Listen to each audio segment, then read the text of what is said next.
हमारी मायावती।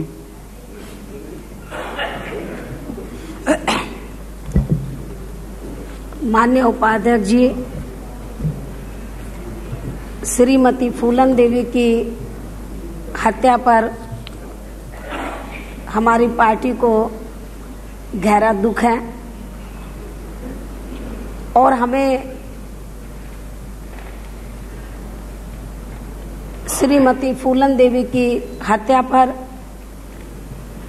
दलगत राजनीति से ऊपर उठकर सोचना चाहिए कि उनकी हत्या का मुख्य कारण क्या था। हालांकि दिल्ली में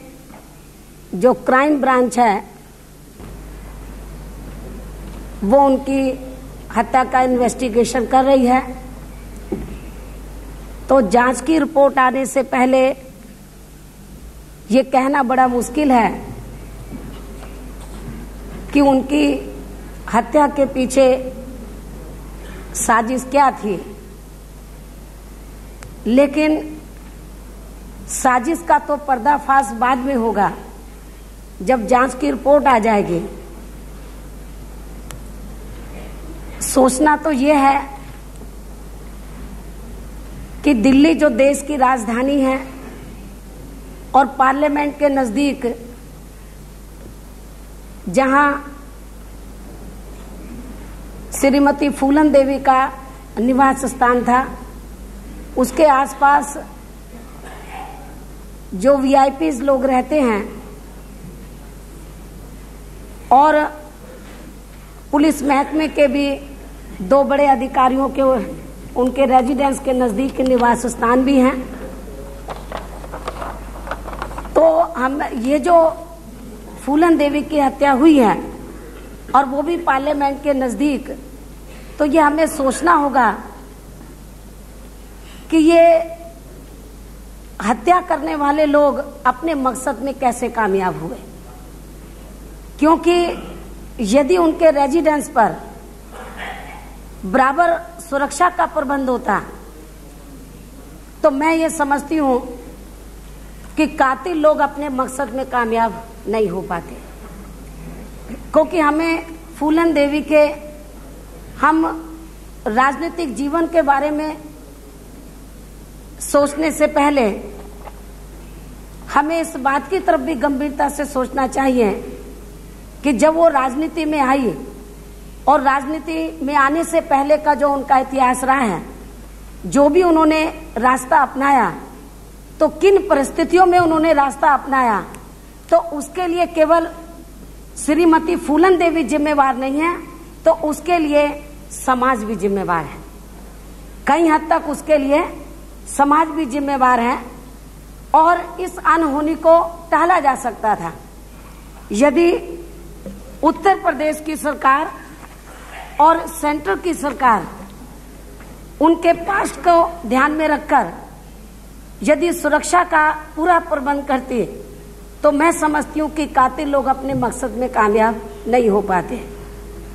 और खास तौर से जिनका अपना एक स्ट्रगल वाला इतिहास है, ये ऐसे लोग जो बहुत स्ट्रगल करके इस राजनीति में आए हैं। हालांकि स्ट्रगल चाहे वो किसी भी नेचर का हो, लेकिन जब उन्होंने राजनीति में कदम रखा है तो उनके पास्ट के इतिहास को ध्यान में रखते हुए, उनके बैकग्राउंड को ध्यान में रखते हुए, तो सरकार को उनकी सुरक्षा के बारे में गंभीरता से सोचना चाहिए था। और जो भी है मेंबर पार्लियामेंट को या और भी ऐसे वीआईपीज को जिनको काफी धमकियां होती हैं, जान का खतरा होता है, उनको जो सिक्योरिटी प्रदान की जाती है, तो उसके लिए जो थ्रेट असेसमेंट जांच कमेटी होती है और उसके आधार पर जो आईबी की रिपोर्ट आती है, तो हम आईबी की रिपोर्ट को आंख मीचकर मान लेते हैं कि ये रिपोर्ट आ गई है, इसके आधार पर हम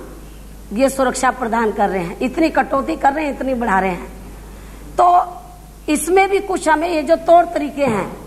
केवल आईबी की रिपोर्ट के आधार के ऊपर हम फैसला ले लें, इसमें भी हमें कुछ थोड़ा तौर तरीकों में थोड़ा सा तब्दीली करनी होगी, कुछ और इसका पैमाना हमें तय करना होगा ताकि इस किस्म की घटनाओं को रोका जा सके। कल माननीय गृह मंत्री जी ने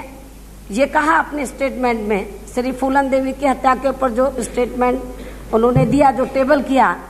कि राजनीति में जो अपराधीकरण बहुत तेजी से बढ़ा है तो उसको सबको मिलकर रोकना चाहिए। इस बात से हम सहमत हैं, माननीय गृह मंत्री जी के इस स्टेटमेंट से हम सहमत हैं, हम इसको स्वागत भी करते हैं। लेकिन केवल कहने से काम नहीं चलेगा, हर पार्टी को अपने गिरेबान में झांक कर देखना होगा कि जो हम कह रहे हैं क्या उसके ऊपर हम अमल भी कर रहे हैं या नहीं कर रहे हैं। क्योंकि राजनीति में जो अपराधीकरण को जो बढ़ावा दिया जा रहा है कई हद तक उसके लिए पॉलिटिकल पार्टीज भी जिम्मेवार हैं और दूसरी तरफ उतना ही उनको अलर्ट करने वाला समाज भी जिम्मेवार है। क्योंकि यदि पॉलिटिशियंस गंभीरता से नहीं सोचते राजनीति में अपराधीकरण को खत्म करने के बारे में, तो समाज को सोचना चाहिए। तो इसलिए ये आपने जो कल बात कही है ये अच्छी बात है, और यदि सारी पार्टियां इसके ऊपर अमल कर लें तो मैं समझती हूँ कि इस किस्म की हत्याओं को रोका जा सकता है। और मैंने तो पेपर में पढ़ा था कि श्रीमती फूलन देवी की जो हत्या हुई है और उसमें जो सबसे पहला जो हत्यारा पकड़ा गया श्री शेर सिंह राणा, तो उसने तो ये कहा है कि फूलन को मारकर तो मैं आगे चलकर किसी भी, अब ये मुझे मालूम नहीं, मैंने तो सुना नहीं है, मैंने तो पेपर में पढ़ा है, किसी ठाकुर बाहुल्य क्षेत्र से मैं एमपी चुनकर आऊंगा। यदि इस किस्म की थिंकिंग हो तो उससे तो आज किसी को भी खतरा हो सकता है। तो इन बातों को गंभीरता से सोचना चाहिए। और मैं समझती हूँ कि यदि सारी पार्टीज गंभीरता से सोचें तो जैसे श्रीमती फूलन देवी की हत्या हुई है तो इस अनहोनी को टाला जा सकता था। ये जो, और खास तौर से उनकी सिक्योरिटी प्रदान करने में जो सरकार की लापरवाही हुई है, तो सरकार को इस पहलू के बारे में गंभीरता से सोचना चाहिए कि यदि उनके रेजिडेंस पर बराबर सिक्योरिटी का अरेंजमेंट होता,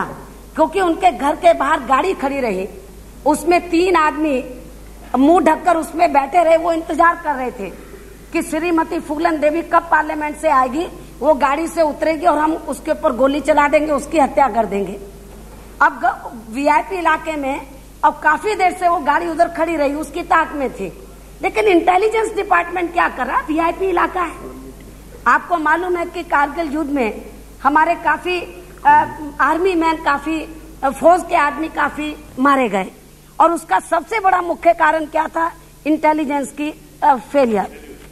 सबसे बड़ा कारण ये था, क्योंकि यदि हमारी सीमाएं बराबर सेफ होती और इंटेलिजेंस डिपार्टमेंट बराबर रिपोर्ट देता रहता और सेंट्रल की गवर्नमेंट अलर्ट रहती, तो कारगिल में जो हमारे लोग मारे गए थे वो नहीं मारे जाते। तो ये जो सुरक्षा का पहलू है, चाहे तो पॉलिटिशियंस का मामला है, चाहे तो आम जनता का मामला, क्योंकि इससे आम जनता का भी मामला जुड़ा हुआ है। क्योंकि जब पार्लियामेंट के नजदीक वीआईपी इलाके में एक मेंबर पार्लियामेंट सेफ नहीं रह सकता तो आम जनता कैसे सेफ रह सकती है। तो इस पहलू को ध्यान में रखकर हमें केवल पॉलिटिशियंस के बारे में नहीं, आम जनता के बारे में भी और देश के हित को ध्यान में रखकर माननीय गृह मंत्री जी, खास तौर से जो इंटेलिजेंस डिपार्टमेंट है उसको काफी चुस्त और दुरुस्त करने की जरूरत है। और वीआईपी की जो भी हमें सिक्योरिटी देनी है तो दलगत राजनीति से ऊपर उठकर हमें उसका कोई निर्णय लेना चाहिए। और अभी जांच कमेटी की जो रिपोर्ट है वो तो आएगी, उसके सामने असलियत मालूम हो जाए कि किसका हाथ है किसका नहीं है। लेकिन सिक्योरिटी प्रदान करने के मामले में जो लापरवाही हुई है, तो मैं समझती हूँ कि इससे सबक सीखकर आगे के लिए हमें